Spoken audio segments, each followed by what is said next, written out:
حضرت عائشہ فرماتی ہیں کہ نبی کریم صلی اللہ علیہ وسلم کے وصال سے کچھ عرصہ پہلے نبی کریم نے خود حضرت فاطمہ الزہرا کو بلایا اور جب وہ آئیں تو حضور ان کے استقبال کے لیے کھڑے ہو گئے۔ پھر حضور نے ان کا ماتھا چوما اور جہاں وہ بیٹھے ہوئے تھے خود ان کو بٹھایا۔ پھر نبی نے حضرت فاطمہ الزہرا کے کان میں کچھ کہا تو وہ رونے لگ گئیں۔ پھر تھوڑی دیر کے بعد پھر کچھ کہا تو وہ ہنسنے لگ گئی۔ حضرت عائشہ فرماتی ہیں کہ نبی بات کر کے چلے گئے تو میں نے فاطمہ سے پوچھا کہ فاطمہ بتاؤ نبی نے آپ کے کان میں کیا کہا ہے؟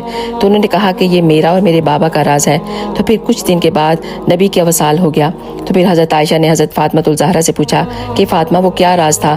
تو حضرت فاطمہ الزہرا پھر رونے لگی اور کہنے لگی نبی نے مجھے بلایا اور فرمایا کہ اے فاطمہ میرے جانے کا وقت آ گیا ہے، اور میں رونے لگی، اور پھر فرمایا کہ تم پہلی ہوگی جو مجھ سے جنت میں آ کے ملو گی۔